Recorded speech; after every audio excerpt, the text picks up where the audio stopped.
Assalamu alaikum students. Welcome to all of you in our next class.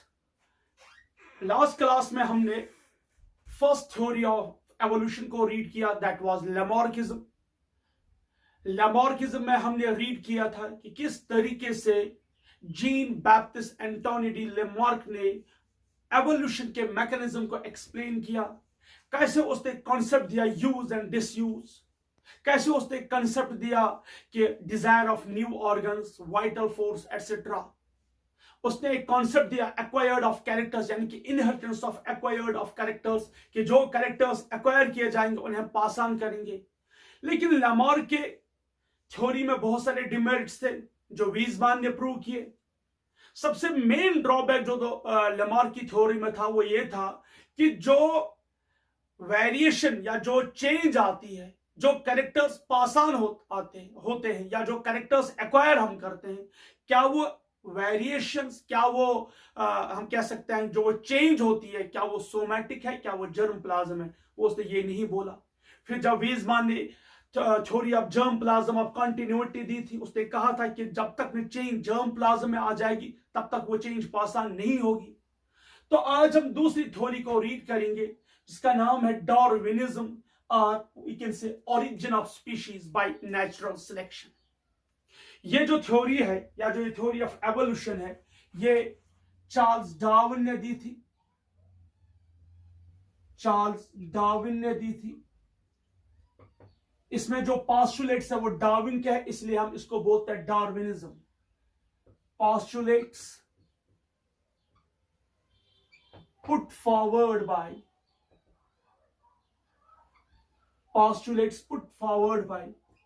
Darwin is known as Darwinism. उसे हम क्या कहते हैं? Darwinism. Darwinism ने अपनी थ्योरी का एक और नाम दिया था origin of species by natural selection, यानी कि स्पीसिएशन होती है, नए स्पीशीज बनते हैं कैसे? By origin of selection. Species यानी कि जो न्यू स्पीशीज है वो बनता है कैसे? बाय नेचुरल सिलेक्शन, यानी कि it is nature, natural selection. Darwin कहता है कि it's nature who selects the species, यानी कि नई स्पीशीज बनने के लिए जो सबसे ड्राइविंग फोर्स है वो है कौन? Natural selection. इट वाज 1831, ये ईयर था 1831, जब डार्विन को एक मौका मिला, एक अपॉर्चुनिटी मिली फॉर एक्सप्लोरिंग द वर्ल्ड। इस चीज के लिए फॉर एक्सप्लोरिंग या एक्सप्लोरेशन ऑफ वर्ल्ड या वर्ल्ड एक्सप्लोरेशन भी इसको। वो सफर पे निकला था अपने कुछ साथियों के साथ इन अ शिप जिसका नाम था HMS बीगल। HMS बीगल बिल्कुल टाइटैनिक के शिप की तरह एक शिप था, उस वक्त से नाम दिया गया था HMS बीगल। तो जो ये HMS बीगल है, इसी में डार्विन को एक मौका मिला था कहां जाने के लिए? दुनिया को ढूंढने के लिए, दुनिया को देखने के लिए, दुनिया को एक्सप्लोर करने के लिए। इन सिंपल टर्म्स हम ये कह सकते हैं वो एक पिकनिक के तौर पर वो दुनिया को देखने के लिए चला गया। जैसे हम लोग जब सुबह जाते हैं कहीं भी, किसी भी हम जो हिल स्टेशन पर जाते हैं घूमने के लिए, एंजॉय करने के लिए, लेकिन शाम को वापस आते हैं। ये बंदा उस वक्त निकला था HMS बीगल में, और ये जो सफर था ये 5 साल तक, ये सफर जो है 5 साल तक चला, यानी कि वो 5 साल तक घर से बाहर रहा दुनिया को एक्सप्लोर करने के लिए। इस दौरान वो बहुत जगह, बहुत आइलैंड्स, बहुत जगह वो घूमा, बहुत जगह उसने देखे, बहुत सारे आइलैंड्स ने देखे, बहुत सारे फ्लोरा एंड फौना ने इसने स्टडी किया। फ्लोरा एंड फौना, उसने बहुत सारे प्लांट्स और एनिमल्स को स्टडी किया, उसने बहुत सारे एनिमल्स को एक्सप्लोर किया, उसने बहुत सारे प्लांट्स को एक्सप्लोर किया। इस दौरान उसका जो हम कह सकते हैं एक चक्कर, उसका जो एक जगह गया जिसका नाम है, कुछ आइलैंड्स थे, ऑलमोस्ट 60 आइलैंड्स थे वो, जो साउथ अमेरिका, हम कह सकते हैं साउदर्न अमेरिका से 960 किलोमीटर दूर थे ये आइलैंड्स, जो पैसिफिक ओशन में थे। जो पैसिफिक ओशन है पैसिफिक ओशन में ये आइलैंड्स थे और ये छोटे छोटे आइलैंड्स थे, ऑलमोस्ट 60 आइलैंड्स थे, साउथ अमेरिका से 960 किलोमीटर दूर थे। तो वहां पे डार्विन गया, उसने सारे आइलैंड्स पे उसका जाने का नसीब हुआ, अपॉर्चुनिटी मिली, वो हर एक आइलैंड पे गया। और चूंकि he was a natural scientist, he was a philosopher, हम ये कह सकते ही वॉज अ साइंटिस्ट, इसलिए जिस जिस आइलैंड पे वो गया उसकी नजर मरकूज हुई वहां के फ्लोरा एंड फौना पे, वहां के प्लांट्स और एनिमल्स पे। जो उस HMS बीगल में उसके साथी थे, उनका मकसद था टू एंटरटेन, वो खुद घूमने के लिए गए थे, वो एंजॉयमेंट के लिए गए थे। इसलिए चूंकि वो प्योरली साइंटिफिक बैकग्राउंड से नहीं थे, उनके लिए ये कोई बड़ी बात नहीं थी कि किसी आइलैंड पे जो वहां का नजारा, वहां का क्लाइमेटिक कंडीशन, वहां की आबोहवा, वहां के बर्ड्स, वहां के एनिमल्स, वहां का टॉर्टॉइस एटसेट्रा डिफरेंट थे, उनके लिए कोई बात ही नहीं थी। लेकिन चूंकि जो चार्ल्स डार्विन था, ये उस खानदान से ताल्लुक था जो एजुकेशनिस्ट थे, इसका जो ग्रैंडफादर थे वो भी एक नेचुरल साइंटिस्ट था। और चूंकि जब चार्ल्स डार्विन इन आइलैंड्स पे घूमने के लिए गया था, इन आइलैंड्स पे देखने के लिए गया था, तो इसने आइलैंड्स को बड़ी माइन्यूटली उनको हम कह सकते हैं उनको देखा, वहां पे उनको, वहां पे जो इसके प्लांट्स थे, वहां पे जो वेजिटेशन थी, वहां पे जो डिफरेंट हम कह सकते हैं प्लांट्स और एनिमल्स थे, चाहे वो छोटे बर्ड्स थे या बड़े लार्ज एनिमल्स थे, इसने इनको बिल्कुल गौर के साथ मतलब उनको अच्छे से उनको स्टडी किया, देखा। सो इन स्टडी करने के बाद इसको लगा कि समथिंग, कुछ तो डिफरेंस है, क्योंकि जो डार्विन था ये लंदन इंग्लैंड का रहने वाला था, स्ट्रॉसबरी एक जगह है वहीं का रहने वाला था। इसने अपने इलाके में, अपने जो जहां पे रहता था, अपने शहर में, इसने वहां के बर्ड्स भी देखे थे, वहां का फ्लोरा भी देखा था, वहां का फौना भी देखा था, इसने सारे प्लांट्स और एनिमल्स वहां रीड किए थे। लेकिन जब इसने ऐसे ही एनिमल्स कहां देखे थे इन आइलैंड्स पे, इसको फर्क महसूस हुई, इसने डिफरेंस, इसने इजीली इनको डिफरेंस लगी, इसको लगा कि समथिंग इज डिफरेंट। इसने कहा कि size of bird that varies, colour of the wings that varies, size of beak that varies. इसने वेट को देखा तो वो भी वेरी कर रहा था। ये सब डार्विन महसूस कर रहा था, ये सब डार्विन के दिमाग में चल रहा था। ऑल्दो डार्विन ने वहां पे किसी के साथ डिस्कस नहीं किया, ऑल्दो डार्विन ने ये नहीं समझा कि एक्चुअली क्या है किसी से, लेकिन वो ये सब कुछ फील कर रहा था कि समथिंग इज डिफरेंस, कुछ तो डिफरेंस है। और इसी बीच उसका हम कह सकते हैं एक ऐसे आइलैंड पे जाना पड़ा या गुजरा, वो था Galapagos island. Galapagos island, Galapagos island. ये जो गैलापागोस आइलैंड है, कहते हैं एवोल्यूशन के हिसाब से इसे कहते हैं लेबोरेटरी, लेबोरेटरी ऑफ एवोल्यूशन। इसे लेबोरेटरी ऑफ एवोल्यूशन कहते हैं। क्यों कहते हैं इसे लेबोरेटरी ऑफ एवोल्यूशन? कभी पूछा जा सकता है कि which of the following is known as laboratory of evolution, तो यह है गैलापागोस आइलैंड।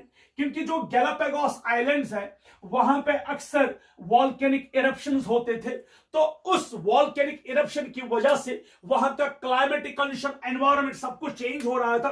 तो इसलिए जो ये गैलापागोस आइलैंड है, इसमें कहते हैं सबसे ज्यादा एवोल्यूशन हुई है, इसलिए इसे कहा जाता है लेबोरेटरी ऑफ एवोल्यूशन। जो चार्ल्स डार्विन है, जब एक गैलापागोस आइलैंड पे पहुंचा, सबसे पहले मुझे आपको यह बोलना है कि वर्ड क्यों यूज किया गया गैलापागोस।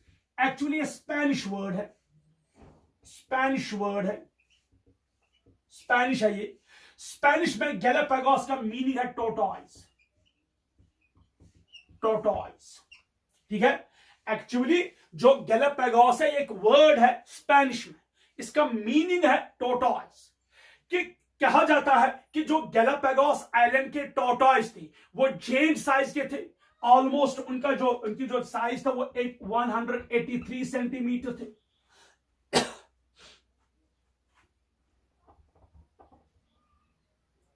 183 सेंटीमीटर्स थे। उनकी जो वेट वो था ऑलमोस्ट 270 kg। और जो उनकी हम कह सकते हैं जो उनकी जो एज थी वो थी almost 200 to 250 years, 200 to 250 years।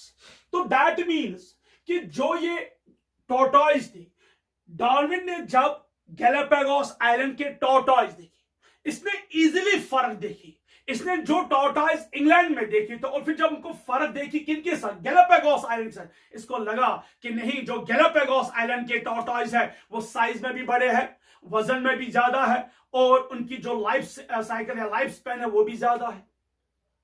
वहीं पे इसने बर्ड्स को देखा, वहीं पे उसी गैलापागोस आइलैंड में इसने बर्ड्स भी देखे जिन्हें अक्सर कहा जाता है फिंक्स,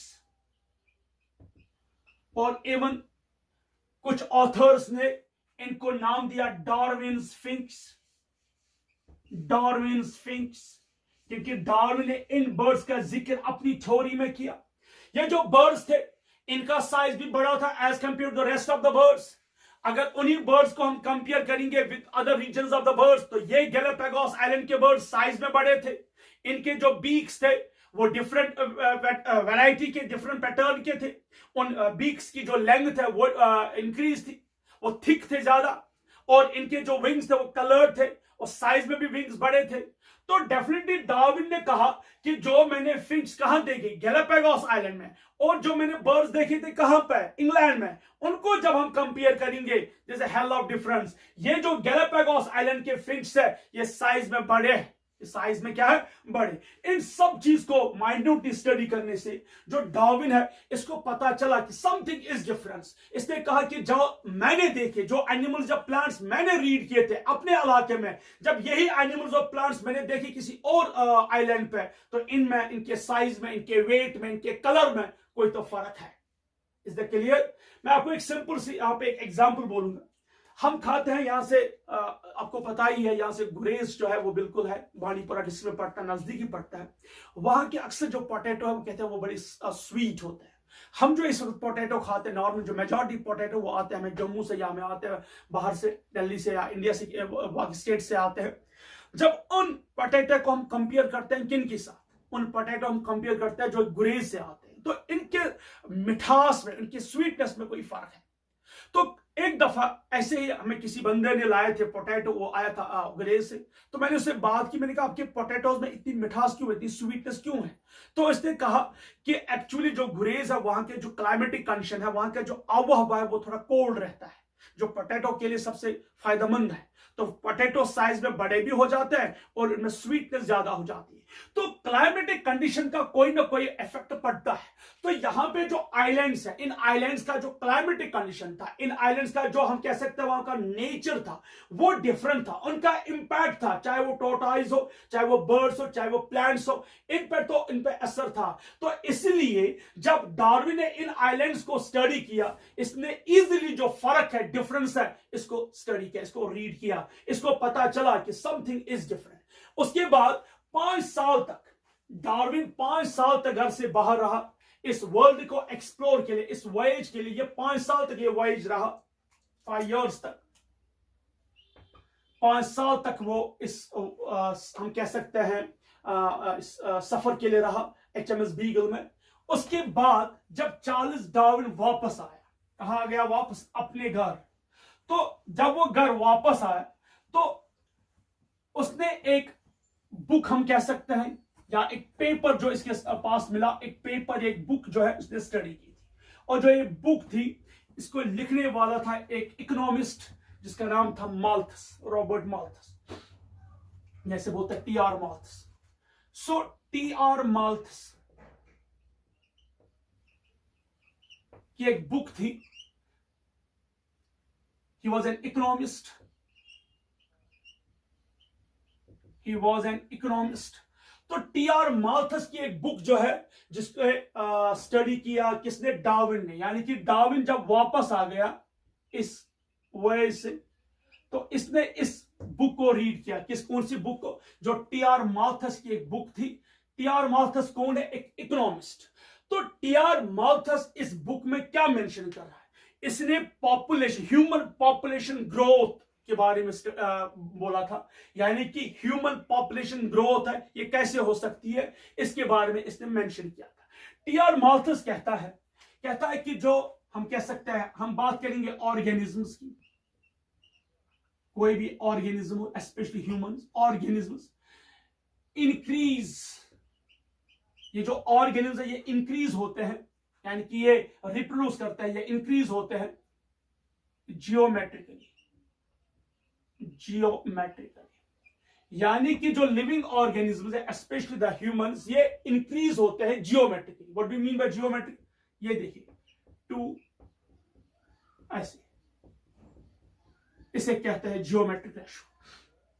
हर बार डबल होना। सपोज पहले 4, 8, 16, 32, 64, 128, 256 एंड सो ऑन।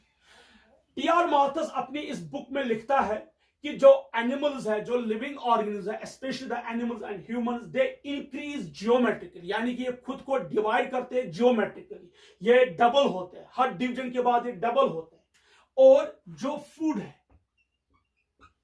फूड और रिसोर्सेस, जो नेचुरल रिसोर्सेज है, नेचुरल रिसोर्सेज, फूड है, स्पेस है, जो अवेलेबिलिटी है, ये अर्थमेटिकली इंक्रीज होता है, अर्थमेटिकली इंक्रीज होता है।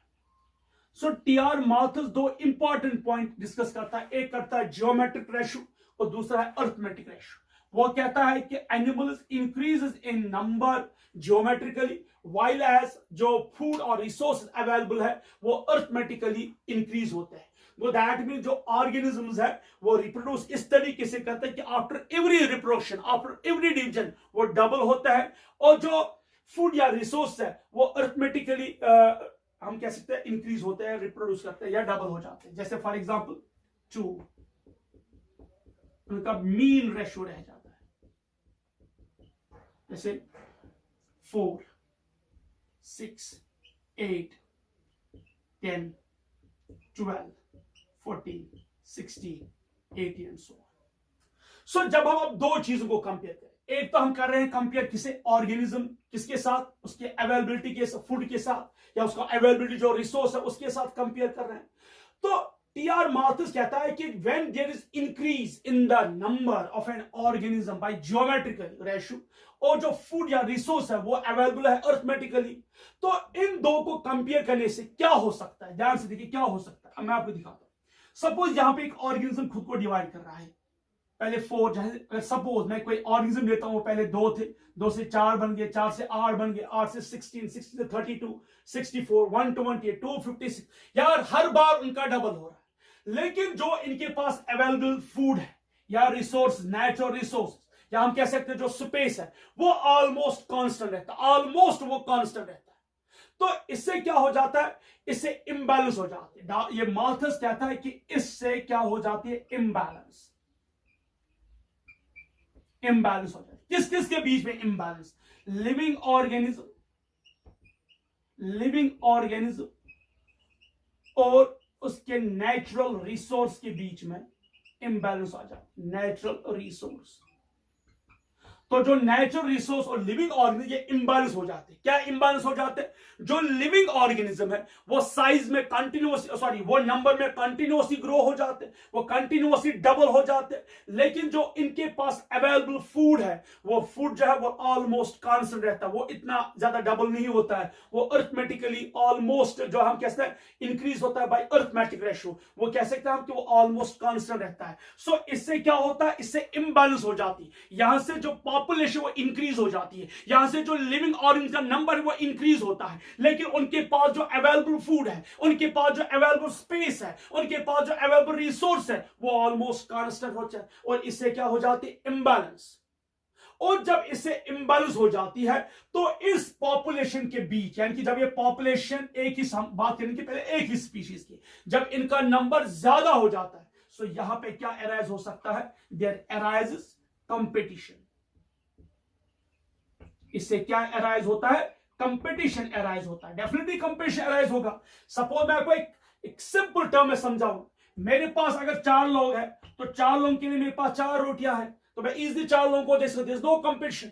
But suppose if I have 8 people and मेरे पास 6 रोटियां हैं, तो अभी मैंने एक एक रोटी थी बंधु को, अब मैं एक रोटी बराबर नहीं दे सकता। Now if I have 32 people और मुझे उनको रोटियां देनी है 8, सो 4 लोगों को एक रोटी मिल सकती है। अगेन जो रोटी का साइज है वो डिक्रीज होगा। Now if I have 64 people और मुझे रोटी क्या देनी है 10, इफ आई हैव 124 पीपल मुझे रोटी कितनी देनी है? 12। इफ आई हैव 256 पीपल, रोटी मुझे कितनी देनी है? 14। अब आप ध्यान से देखिए, कंपेयर कीजिए। आई हैव 256 पीपल, 256 लोगों के लिए मेरे पास 14 रोटियां है, 14 रोटियां है, 14 रोटियां है। अब जरा खुद अंदाजा लगाइए, 256 पीपल के लिए 14 रोटियां, क्या ये काफी है? क्या ये ज्यादा है? No, it's not enough. और इससे क्या होगा? इससे इंबैलेंस होगी, there will be a war, यहां पे जंग होगी। ये जो 256 लोग हैं, 256 पीपल, इनके बीच में जंग होगी। ये एक दूसरे के साथ झगड़ा करेंगे। किसके लिए झगड़ा करेंगे? ये झगड़ा करेंगे रोटी के लिए, ये झगड़ा करेंगे स्पेस के लिए, ये झगड़ा करेंगे for shelter. They will fight for the resources. Same is happening right now in the world. कब टी.आर. मार्थस ने कहा, आज देखिए इस दुनिया में वही हो रहा है। इस वक्त दुनिया में जो बड़ी बड़ी कंट्रीज है, जो वेल डेवलप्ड कंट्रीज है, वो उनका कंपटीशन है रेस्ट ऑफ द कंट्रीज के साथ। वो चाहते हैं उनका लैंड खाए, वो चाहते हैं उनसे रिसोर्सेज खाए। सो दिस अ कंपटीशन, इस वक्त कंपटीशन है इसी चीज के लिए। आप देखिए, आप सिंपल टर्म में देखिए, पेट्रोल कहां पहुंच रहा है इस वक्त। आप डीजल का वैल्यू देखिए कहां, आप देखिए बाकी जो रिसोर्स है कहां पे जा रहे हैं, क्योंकि नेचुरल रिसोर्स डिप्लीट हो रहे हैं। सपोज पेट्रोलियम की बात करेंगे, हम पेट्रोल की बात करेंगे, डीजल की बात करेंगे, नेचुरल गैस की बात करेंगे, ये आहिस्ता आहिस्ता डिप्लीट हो रही है, आहिस्ता आहिस्ता कम हो रहे हैं। लेकिन यहां से जो ह्यूमन पॉपुलेशन है वो बढ़ रही है, इंक्रीज हो रही है। जब ह्यूमन पॉपुलेशन बढ़ रही है, इंक्रीज हो रही है, इसके बीच में क्या हो जाता है? Imbalance. So people are fighting for petrol, people are fighting for the diesel. और यही हो रहा है इस वक्त। जो पूरे वेल डेवलप्ड कंट्रीज है, वो अपने नेचुरल रिसोर्स को कंजर्व करते हैं, बचा के रखते हैं, और रेस्ट ऑफ द जिन दो बाकी कंट्रीज का जो नेचुरल है उनको डिप्लीट कर रहे हैं। क्योंकि इनको पता है आगे आने वाला वक्त ऐसा होगा जब नेचुरल रिसोर्सेज खत्म होंगे, जब भी नो नेचुरल रिसोर्सेज। लेकिन उनकी जो मशीनरीज है, उनकी जो फैक्ट्रीज है, उनके जो जेट प्लेन्स है, बाकी चीज है, उनके लिए क्या चाहिए? उनके लिए चाहिए फ्यूल, और वो फ्यूल उस वक्त वर्ल्ड के पास नहीं होगा। इसलिए जो वेल डेवलप्ड कंट्रीज है वो अपने फ्यूल को सेव कर रहे हैं, कंजर्व कर रहे हैं, सो दैट कि जब कभी भी पूरी दुनिया में ये रिसोर्स खत्म होंगे, हमें पास अपने पास रिसोर्सेस अवेलेबल होगा। तो यही वॉर हो रहा है इस वक्त, इसे कहते हैं इकोनॉमिक वॉर। टी.आर. मार्थस ने बहुत पहले ऑलमोस्ट 1800 सेंचुरी में ये बात कही थी, 748 के आसपास ने ये बात कही थी। लेकिन आज आप देखिए उसका इंपैक्ट आज पता चलता है लोगों को। आज आप देखिए, आज कोई भी फैमिली लीजिए, एक फैमिली जो है वो कभी प्रेफर नहीं करती है कि उसकी फैमिली जो ज्यादा बड़ी हो। एक कपल जो होता है वो कोशिश करता है कि हमारे बच्चे मिनिमम हो, क्योंकि उनको पता है कि if we wanted to give impart a good education to our kids, हमें जो फैमिली है छोटी होनी चाहिए। अगर फैमिली बड़ी होगी तो आप ध्यान से उस फैमिली को क्या देना है? उस फैमिली को रिसोर्सेज देने हैं, क्योंकि resource are not like that चलो खाना ही देना। आज के दौर में हमें बहुत सारी ऐसी चीजें हैं, एजुकेशन है, गुड हेल्थ केयर देना, बहुत सारी ऐसी चीजें देनी जो पॉसिबिलिटी नहीं है। तो ये इम्बैलेंस जो होगा, इसे बोलते हैं catastrophic population explosion. I will write it here. इसे बोलते हैं कैटास्ट्रोफिक पॉपुलेशन एक्सप्लोजन, यानी कि जैसे कैटास्ट्रोफिज्म, एक हम कह सकते हैं एक ऐसी डिस्ट्रक्शन होगी किसमें डिस्ट्रक्शन? पॉपुलेशन में। कि ये इम्बैलेंस जो है it can create a destruction. और फिर डिस्ट्रक्शन क्या है? फिर बीमारियां पैदा होती, यानी कि जब आपके रिसोर्सेज बिल्कुल लिमिटेड है, जब आपके रिसोर्स बिल्कुल मिनिमम है, लेकिन यहां से पॉपुलेशन बहुत ज्यादा हो गई, तो इस पॉपुलेशन को हमें देना फूड। तो जब फूड नहीं है तो इससे क्या हो सकता है? लोग अपनी डेवलपमेंट के लिए अटैक करते हैं, जब वो कंपटीशन करते हैं। मैंने भी यहां पर बोला था competition with the same species. जब पॉपुलेशन बढ़ गई, इस पॉपुलेशन को स्पेस देनी है। जब स्पेस नहीं है तो they will destroy the cultivated land, they will destroy the forest, they will destroy the natural resources. और इससे क्या है? जो वाटर बॉडीज है, जो फॉरेस्ट्स है, जो कल्टिवेट लैंड है, दे विल डिस्ट्रॉय इट। और इसका इंपैक्ट क्या होगा? इसका इंपैक्ट ये होगा, पहले तो CO2 लेवल राइज हो जाएगा, इससे ग्लोबल वार्मिंग का खतरा है। यहां से जब फॉरेस्ट डिस्ट्रॉय हो गए, इससे फ्लड्स आ सकते हैं, ड्रॉट, जब कहत साली होगी, जब बारिश, जब हम कैसे अनकंट्रोल्ड डिफॉरेस्टेशन होगी, तो there will be no rain. जब बारिश नहीं होगी, व्हाट विल हैपन? तो जो हम कह सकते हैं फार्मर्स, उनको पानी भी नहीं मिलेगा, जब फार्मर्स को पानी नहीं मिलेगा, how can they do the cultivation, how can they do the agriculture? तो एग्रीकल्चर इंपैक्ट लो हो जाएगा, फूड नहीं बनेगा। जब फूड ही नहीं बनेगा तो जो गरीब से गरीब है वो क्या हो जाएगा? वो कमजोर हो जाएगा, बीमार पड़ जाएगा, उसे खाना नहीं मिलेगा, उसकी डेथ हो सकती है और इसका इम्बैलेंस होगा। अमीर अमीर हो जाएगा, गरीब गरीब हो जाएगा। इसे नाम दिया टी.आर. माल्थस ने कैटास्ट्रोफिज्म। इसलिए डार्विन ने जब ये स्टडी किया, ये 3 स्टेटमेंट्स टी.आर. माल्थस के जब डार्विन ने स्टडी किया, या हमें सिंपली कह सकते हैं जब डार्विन ने ये बुक, टी.आर. माल्थस की इस बुक को रीड किया, स्टडी किया, बड़ा मुतासिर हुआ। उतना ज्यादा वो मुतासिर नहीं हुआ था जब उसने गैलापागोस आइलैंड के rest of the species, living plants या एनिमल्स या टोर्टॉइज या फिंच देखे थे। उतना ज्यादा मुतासिर वो उनसे नहीं होता जितना वो टी.आर. माल्थस की थ्योरी से हुआ। इसके दिमाग में जो चल रहा था, इसने जो गैलापागोस आइलैंड जाके जो चीज रीड किया था, जो चीज स्टडी किया था, उन आइलैंड्स में जो डिफरेंस इसने देखी थी, फ्लोरा एंड फौना में जो डिफरेंस देखी थी, जो इसके दिमाग में ख्यालात आए थे, और यहां पे टी.आर. माल्थस के इन 3 स्टेटमेंट्स ने उन पॉइंट्स में जान डाल दी। ध्यान से पॉइंट, जो डार्विन सोच रहा था, अभी डार्विन ने लिखा नहीं था, डार्विन से अभी सोच रहा था, क्योंकि गैलापागोस आइलैंड और गैलापागोस के जो नेबरिंग 60 आइलैंड्स थे, वहां जाके जो इसने डिफरेंट फ्लोरा एंड फौना को देखा, जो इसने वहां पे डिफरेंट बर्ड्स को देखे, जो इसने वहां पे डिफरेंट एनिमल्स को देखा, जो इसने वहां पे साइज ऑफ टोर्टॉइज देखा, जो इसने वहां पे डिफरेंट वेजिटेशन देखी, जो इसने वहां पे डिफरेंट प्लांट्स देखे, और उन प्लांट्स, उन एनिमल्स, उन बर्ड्स, उन टोर्टॉइज को स्टडी करने के बाद डार्विन के दिमाग में यह बात आ गई थी कि देयर इज एवोल्यूशन। एनवायरमेंट का, नेचर का एक स्ट्रॉन्ग इंपैक्ट होता है एक एनिमल पे। एक एनिमल की हाइट, एक ऑर्गेनिज्म का साइज, एक ऑर्गेनिज्म का वेट, उसकी लाइफ स्पेन, उसका जो सराउंडिंग एनवायरमेंट है, उसका जो सराउंडिंग हैबिटेट है, वो डिटरमाइन करता है। यानी कि प्लांट का कलर कैसा होगा, प्लांट का साइज कैसा होगा, प्लांट का जो हम कैसे फ्रूट बॉडी वो कैसे होगा, एक एनिमल का साइज क्या होगा, ये डिटरमाइन करता है सराउंडिंग एनवायरमेंट, ये डिटरमाइन करता है क्लाइमेटिक कंडीशन। एक एनिमल इजीली अडॉप्ट होता है उसके जो सराउंडिंग एनवायरमेंट के साथ। और जब इसने ये देखा, ये जो डार्विन था, इसके दिमाग में बिल्कुल ये चला, ये समझ आ गया था यस एवोल्यूशन है। तो वो अब इस चीज को समझाने की कोशिश कर रहा था। उसी दौरान जब वो वापस आ गए इंग्लैंड, उसने टी.आर. माल्थस की इस बुक को रीड किया और इन 3 स्टेटमेंट्स को, क्या 3 स्टेटमेंट्स? कि पहला, कि जो ऑर्गेनिज्म है वो इंक्रीज हो रहे हैं जियोमेट्रिकली, और जो इनके पास नेचुरल रिसोर्सेज है वो इंक्रीज हो रहे हैं अर्थमेटिकली, वो इंक्रीज हो रहे हैं अर्थमेटिकली। और इससे क्या होगा? इससे इंबैलेंस हो जाती है, कैटास्ट्रोफिज्म हो जाती है, डिस्ट्रक्शन हो जाती है। इससे क्या हो जाता है कि वहां पे कंपटीशन होता है बिटवीन द सेम स्पीशीज, यानी कि ह्यूमन के साथ कंपीट करता है, ताकतवर कमजोर को मारता है। और इतना ही नहीं, एक जो हम कह सकते हैं जब कंपटीशन हो जाती है तो कंपटीशन विद डिफरेंट स्पीशीज, जो फॉर एग्जांपल एक जैसे ह्यूमंस की बात करेंगे, they attack on the plants, they attack on the forest, they attack on the animals. So वो एनिमल्स को डिस्ट्रॉय करता है या वो हैबिटेट को डिस्ट्रॉय करता है एक्सेट्रा, और उसके बाद इसे कैटास्ट्रोफिज्म हो जाती है। तो एनवायरनमेंट जब टोटली इंबैलेंस हो गया,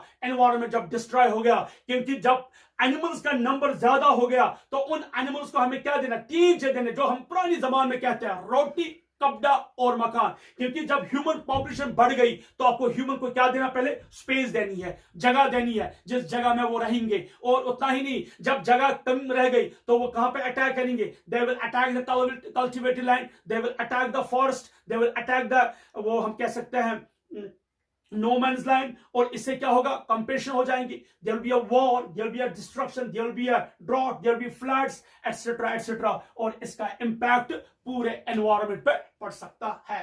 तो ये डार्विन को समझ आ गया। ये सब चीजें समझने के बाद डार्विन को एक बार एल्फ्रेड वेल्स जो है इसका साथी था, उसने उसका भी एक मैन्युस्क्रिप्ट स्टडी किया। जो एल्फ्रेड वेल्स है वो भी एक नेचुरल साइंटिस्ट था जो काम कर रहा था आर्चीपेलागो में। ये एक जगह है आर्चीपेलागो, ये एक जगह है कहां पे? इस वक्त इंडोनेशिया में ये जगह है, now in Indonesia, archipelago, archipelago, now in Indonesia.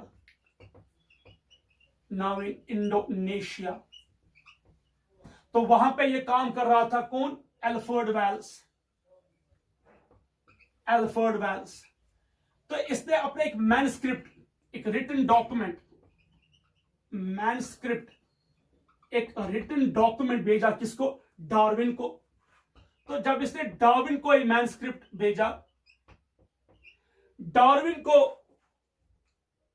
लगा, या हम ये कह सकते जब ये मैनस्क्रिप्ट डार्विन स्टडी किया तो डार्विन को समझ आया कि जो चीज मैंने महसूस की, या जो चीज मैंने फील की, या जो चीज मैंने स्टडी की, वो किसी और ने भी स्टडी की है। यहां पे डार्विन को एक, हम कह सकते हैं पुख्ता, एक एनकरेजमेंट मिला कि यस, जो वो फील कर रहा है, जो वो स्टडी कर रहा है, जो उसके दिमाग में समझ आ रहा है, वो सही है। डार्विन को यहां पे लगा कि मैं सही सिमत में जा रहा हूं, मैं सही डायरेक्शन में जा रहा हूं, जो मेरी रिसर्च है वो सही है, वो गलत नहीं है।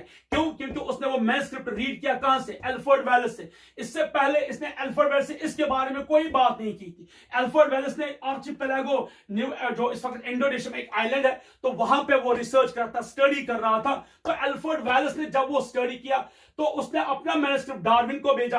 डार्विन ने अपनी थ्योरी को किसके साथ कंपेयर किया? इस एल्फ्रेड वेल्स के साथ। इसने देखा कि यस, हम दोनों की जो फाइंडिंग्स है, हम दोनों की जो स्टडीज है, वो बिल्कुल सिमिलर है। तो इसने क्या किया? डार्विन ने अपनी थ्योरी लिखना शुरू किया।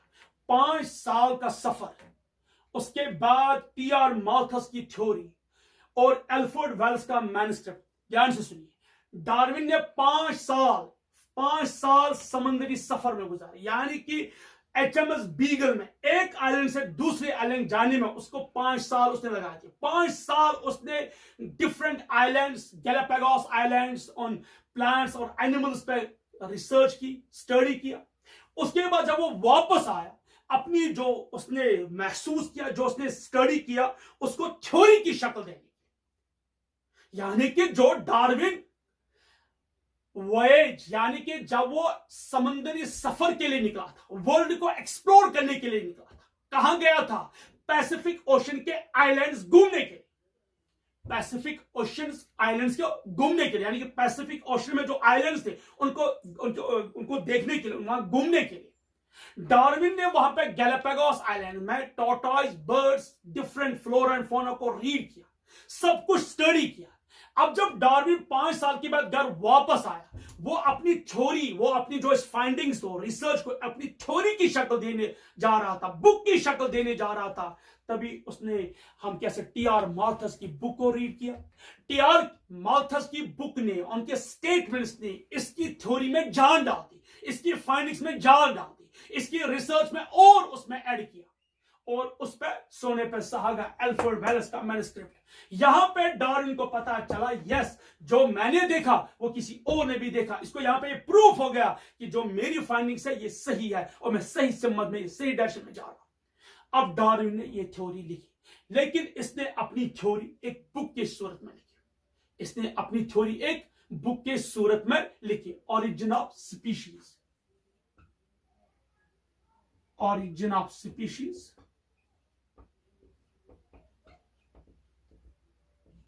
by natural selection. By natural selection. Origin of species by natural selection. तो इसने अपनी ये बुक लिखी, और अपनी थ्योरी में, यानी इसने जो थ्योरी लिखी थी, उस थ्योरी में इसने 7 पोस्टुलेट्स दिए थे। कितने पोस्टुलेट? 7 स्टेटमेंट्स थे। We will study these statements by one.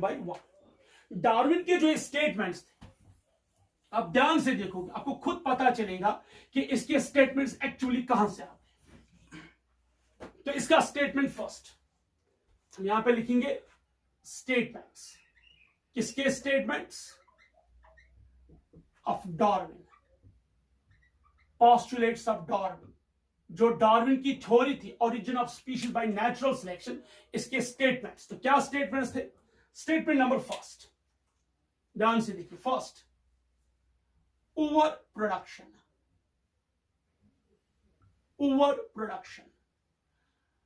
ये स्टूडेंट्स, ये पॉइंट कहां से लाया डार्विन? क्या डार्विन का ये अपना पॉइंट था? नो, ये टी.आर. माल्थस की बुक से निकाला। जो टीआर मार्थस की बुक थी उसमें उसने पहले ही लिखा था कि जो एनिमल्स है they increase in number geometrically. तो यहां पे ये पॉइंट ऐड किया किसने? डार्विन ने। डार्विन कहता है कि every animal has a tendency to increase in number, यानी कि डार्विन कहता है कि कोई भी जो एनिमल है उसमें एक ताकत है खुद को प्रोड्यूस करने की, खुद को रिप्रोड्यूस करने की उसको, यानी कि डार्विन कहता है कि every animal has a tendency to produce at an enormous rate. तो हम यहां पे लिखेंगे एवरी एनिमल ऑर्गेनिज्म, प्लांट भी आ जाएगा इसमें, हैज अ टेंडेंसी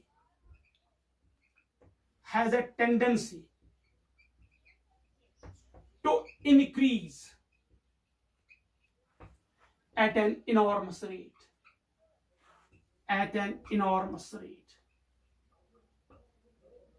यानी कि एक एनिमल जो है, एक प्लांट जो है, एक लिविंग ऑर्गेनिज्म है, उसमें एक खासियत है, उसमें एक टेंडेंसी है कि वो खुद को इंक्रीज करेगा, खुद के नंबर को, नंबर साइज नहीं, खुद के नंबर को इंक्रीज करेगा एट एन इनॉर्मस रेट। यानी कि हर एक एनिमल में ताकत है कि वो रिप्रोड्यूस करेगा एट एन इनॉर्मस रेट। ठीक है, यहां पे टीआर मार्थस का पॉइंट आपको याद होगा, that animals increase by geometric ratio. Geometric ratio वो तो मैंने आपको पहले ही लिखवाया, कैसे? 2 into 2 into 2 into 2 into 2 ऐसे। आफ्टर एवरी डिवीजन डबलिंग हो रही है, यानी कि जो एनिमल्स है वो डबल हो रहे हैं, ऑर्गेनिज्म है वो डबल हो रहे हैं। ठीक है मेरा बेटा, तो every animal has a tendency to produce, to increase to at an enormous rate. Simple सी एग्जांपल, कहते हैं कि एक हाउस फ्लाई जो मार्च या अप्रैल में आती है हमारे घरों में, हाउस फ्लाई, वो ऑलमोस्ट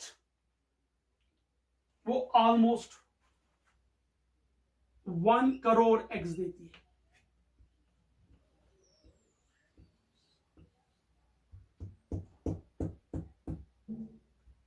ऑलमोस्ट 1 करोड़ एग्स देती है एक हाउस फ्लाई, मस्का डोमेस्टिका, एक हाउस फ्लाई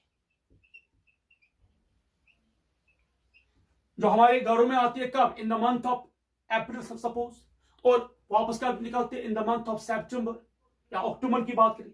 इस महीने, इन 4-5 महीने में जब वो हमारे घरों में रहती है तो वो अपनी लाइफ में एक बार कितने एग्स देती है? इतने एग्स।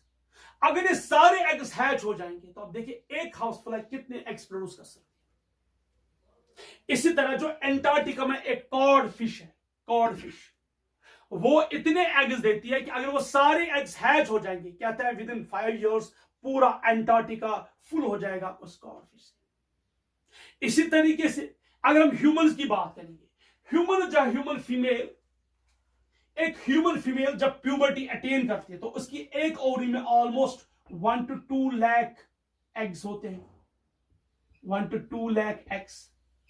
और जब उसका फर्टाइल पीरियड होता है, यानी कि अगर हम बात करेंगे starting at the age of 14 till suppose अगर हम बात करेंगे 50 पे उसका मीनोपॉज होगा, सपोज 50 पे उसका मीनोपॉज होगा, सो 14 और 15 के एज में ऑलमोस्ट उसके 450 एग्स जो है रिलीज होते हैं।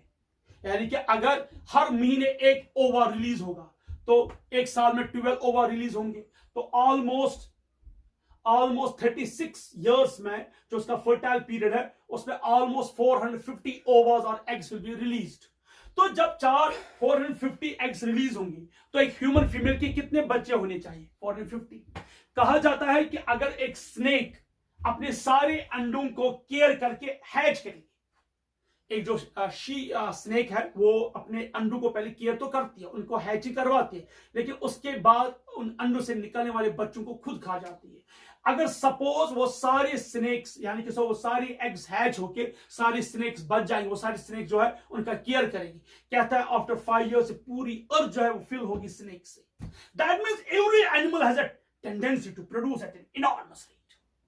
एक हम कह सकते हैं एंजियोस्पर्म के एंथर में इतने पोलन ग्रेन्स आए, वो सारे पोलन ग्रेन्स हम कह सकते हैं वो स्प्राउट होंगे, तो इससे क्या होगा? आधे कितने एंजियोस्पर्म्स प्रोड्यूस हो जाएंगे। सो वही स्टेटमेंट टीआर माल्थस ने और अब डार्विन कहता है कि every animal has a tendency to produce at an enormous rate. Every animal has a tendency to produce at an enormous rate, क्योंकि एक एनिमल में एक ताकत है दैट कि वो जियोमेट्रिकली खुद को डिवाइड कर सकता है, डबल कर सकता है, यानी कि उसका जो नंबर है जियोमेट्रिकली इंक्रीज होगा।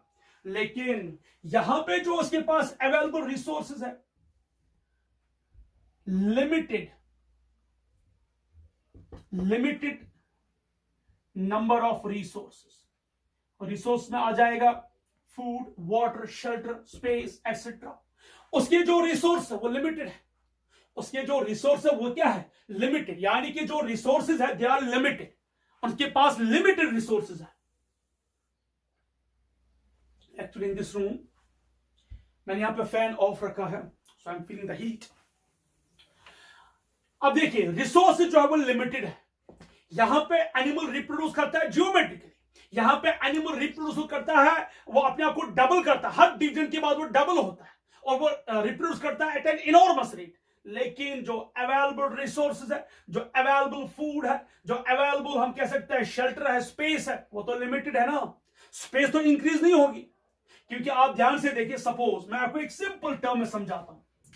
सपोज ये एक स्पेस है, एक बाप के 3 बच्चे हैं, तो उसने अपनी स्पेस को डिवाइड किया 3 बच्चों में। अब एवरी चाइल्ड, उसके सन के 3 बच्चे हैं, यहां देखिए हर एक उसके बच्चे के 3 बच्चे हैं। तो अगेन देखिए, आप देखिए ये था पहले स्पेस, जो एक पिता को, एक पर्सन को था, उसके 3 बच्चों में ये डिवाइड होगी लैंड, हर एक बच्चे के 3 बच्चे पैदा हो गए। आप देखिए स्पेस कितनी मिनिमाइज हो गई, डिक्रीज हो गई। अब जरा ध्यान से देखिए, अगर इस पिता के भी, इस बच्चे के भी 3 बच्चे होंगे, अब जरा लैंड को देखिए क्या हो रहा है, कितना हम कह सकते हैं परसेंट लैंड इन बच्चों को मिल रहा है। यानी कि मैंने यहां पे सिर्फ 3 बच्चों का जिक्र किया। आप देखिए after every year, after every division, after every production, आप देखिए जो लैंड है, जो स्पेस है, वो डिक्रीज हो रहा है। क्या आपको लगता है ऐसा होगा? नहीं, मुझे लगता है कि 1-2 जनरेशन के बाद ही वहां पे जंग स्टार्ट होगी।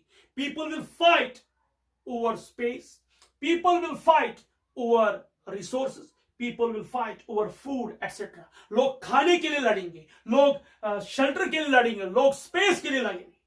और जो वो लोग, जब ह्यूमंस का नंबर बढ़ जाएगा, जब उनको स्पेस नहीं मिलेगी रहने के लिए, तो क्या करेंगे?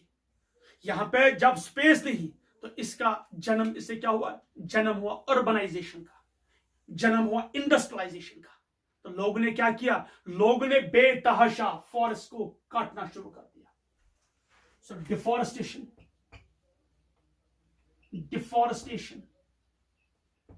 पेड़ पौधे, जंगल, इनको उखाड़ दिया गया। किस लिए? For the land. जब डिफॉरेस्टेशन हो गई, जंगल में, फॉरेस्ट में क्या रहते थे? Wild animals. तो जब डिफॉरेस्टेशन होगी, वाइल्ड एनिमल्स के हैबिटेट पे दावा बोला, उनके घर पे अटैक हुआ, तो man versus wild animal conflict start हुआ। कभी वाइल्ड एनिमल ने मैन को खाया या उसको हम कह सकते हैं नुकसान पहुंचा, कभी इंसान ने वाइल्ड एनिमल को नुकसान पहुंचाया, जिससे क्या हो गया कि जो वाइल्ड एनिमल्स थे उनका नंबर, वाइल्ड एनिमल्स का नंबर क्या हुआ? डिक्रीज हुआ। Is it clear? डिक्रीज हुआ। और इतना ही नहीं, इस डिफरेंस की वजह से नो रेनफॉल, या हम कहते हैं minimum rainfall, drought, no cultivation, जब पानी नहीं था, और जो मेजॉरिटी कल्टिवेट लैंड थे उसको तो हमने किस में कन्वर्ट किया? बिल्डिंग्स में, अर्बनाइजेशन में। और इतना ही नहीं, नो एग्रीकल्चर, किसान बेचारा परेशान, पानी नहीं है, वो एग्रीकल्चर करे तो करे क्या? सो जब फूड नहीं है, जब बाकी चीज नहीं है, तो फिर चाइना ने अच्छा किया, प्लास्टिक चावल बनाना शुरू कर दिया, क्योंकि पता है आगे चलकर क्या होगा तो लोगों को। तो ये सब हुआ।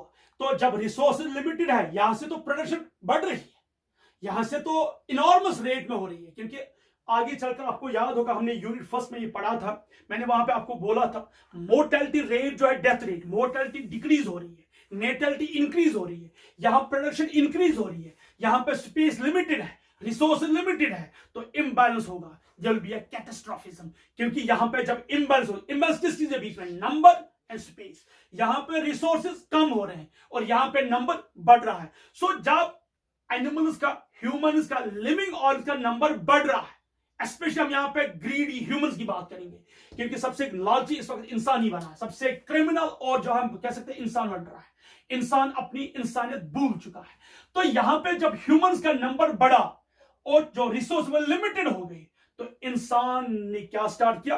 वॉर स्टार्ट हो गया। इंसान के बीच में जंगें होने लगी, चाहे वो वर्ल्ड वॉर फर्स्ट हो, किस लिए लड़ी गई? स्पेस के लिए। वर्ल्ड वॉर सेकंड किस लिए? ईगो के लिए, लैंड के लिए, रिसोर्सेज के लिए।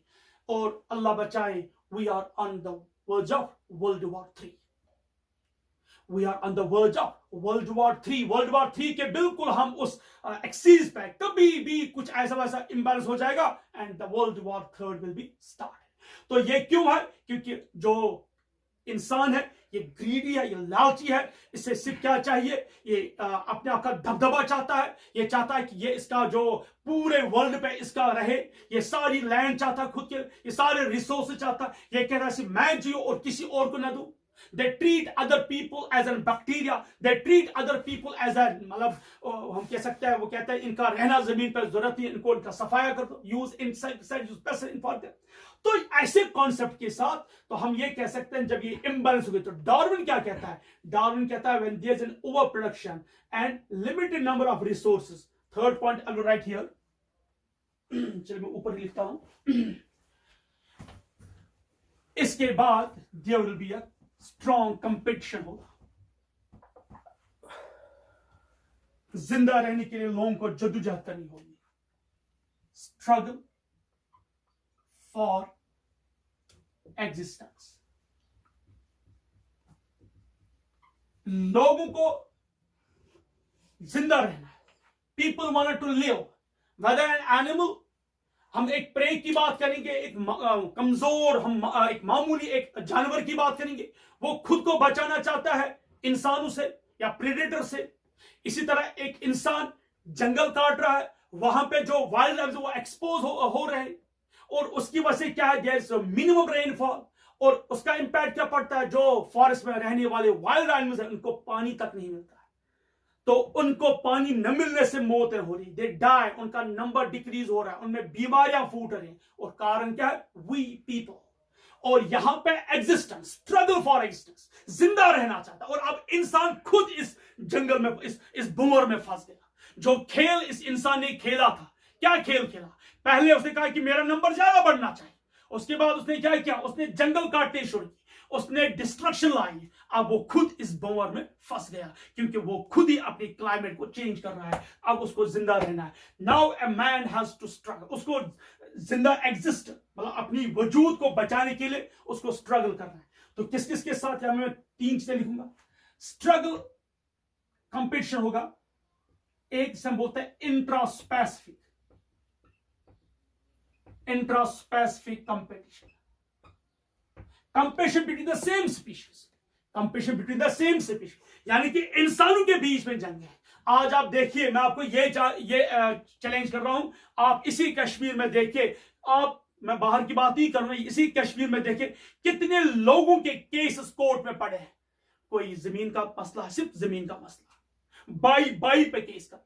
Recently just few days back मैंने देखा कि यहां पे निहालपुरा पट्टन में एक भाई ने दूसरे भाई को मारा, सिर्फ किस लिए? For land. आप देखिए, 2 भाई, एक ही मां के 2 बच्चे, एक ही टाइप ऑफ जेनेटिक्स, एक ही टाइप ऑफ ब्लड, एक ही कोख में पले हैं, एक ही आंगन में खेले हैं। 2 भाई आपस में खेल रहे हैं, खाया पिया किचन में एक साथ, और वक्त ने उनको उस मुकाम पे लाया, या वो उसने अपनी बेवकूफाना हरकत से वो उस मकाम पे आके एक भाई ने दूसरे भाई को मारा। किस लिए? Only for land. कहीं पर स्कफल हुआ, एक अनंतनाग में एक ऐसी जंग लड़ी, एक जंग हुई, एक झगड़ा हुआ इस लैंड पे कि एक यंग, जो हम कह सकते हैं बॉय 20 या 21 ईयर्स ओल्ड, वो मारा गया। सो ये किस लिए? ये सिर्फ स्पेस के लिए। क्यों? कंपटीशन। हमने खुद ही अपने पैरों पे कुल्हाड़ी मारी, हमने डिस्ट्रॉय किया प्लांट्स को, हमने डिस्ट्रॉय किया एनवायरमेंट को, हमने डिस्ट्रॉय किया उस वाइल्ड हम कह सकते हैं फॉरेस्ट को। उससे क्या हुआ? अब हमें कंपटीशन का सामना है, क्योंकि हम चाहते नहीं, क्योंकि हमारी पॉपुलेशन इतनी बढ़ रही है, हमारी नीड्स बढ़ रही हैं। सबसे इंपॉर्टेंट, हमारी नीड्स बढ़ रहे हैं। हम चाहते हैं कि हमें सब कुछ मिले, हमें फ्री ऑक्सीजन भी मिले, लेकिन हम यहां से फॉरेस्ट काटने शुरू करते हैं। हम चाहते हैं खाना मिले, लेकिन हम कल्टिवेट लैंड को डिस्ट्रॉय कर रहे हैं।